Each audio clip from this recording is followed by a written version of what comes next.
এই জন্য বুদ্ধিমানের কাজ হলো জুমার দিন যখন আসবে বন্ধু, সব কাজ কমপ্লিট করে তুমি মসজিদে চলে যাও, যেন তোমার পিছুটা না থাকে। বলে কেন?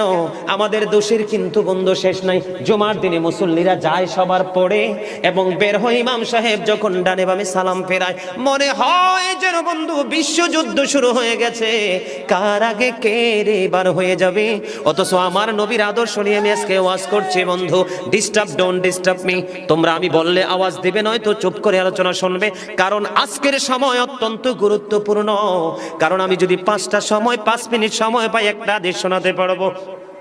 হয়তো বা এই একটা হাদিসে আপনাদের কারো না কারো হৃদয়ে ছুঁয়ে যেতে পারে, আর এটাই আপনার জীবনের জন্য, হেদায়েতের জন্য যথেষ্ট হতে পারে। বন্ধু, মুসল্লিরা যায় রে সবার পরে, বের হয়ে আসে সবার আগে।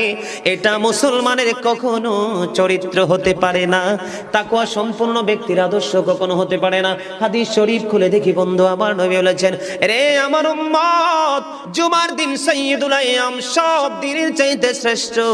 ঈদুল ফিতর, ঈদুল আজহার দিনের চাইতেও দামি। এই জুমার দিনের ফজিলত বরকত নিয়ে আলোচনা করলে বন্ধু রাত একটাই কভার করা যাবে না, এত বরকত এই জুমার দিনের।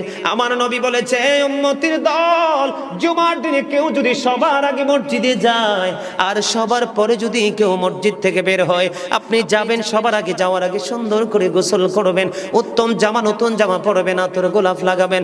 আপনি রাস্তা দিয়ে হেঁটে গেলে মানুষ যেন বলতে পারে যে মসজিদের মুসল্লি হেঁটে যায়। আর চারপাশ বন্ধু সুঘ্রাণে মুখরিত হয়ে যাবে। এমন ভাবে সবার আগে বন্ধু মসজিদে যাবেন, যাইয়া মসজিদে ঢোকার সময় ডান পাওটা দিয়ে মসজিদে ঢুকবেন, ঢুকে গিয়ে নামাজের স্রোতে বসে যাবেন। বসে যখন আপনি আল্লাহর ইবাদত করতে করতে করতে করতে সব মুসল্লি বন্ধু বের হয়ে যাচ্ছে, আপনারা তাড়াহুড়া করার দরকার নেই।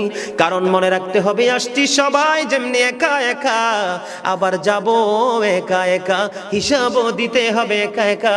পৃথিবীর সব মানুষ পর হয়ে গেলেও আমার কোনো সমস্যা নেই, আমার আল্লাহ এবং নবী আমার আপন হলে আই এম ভেরি সাকসেস।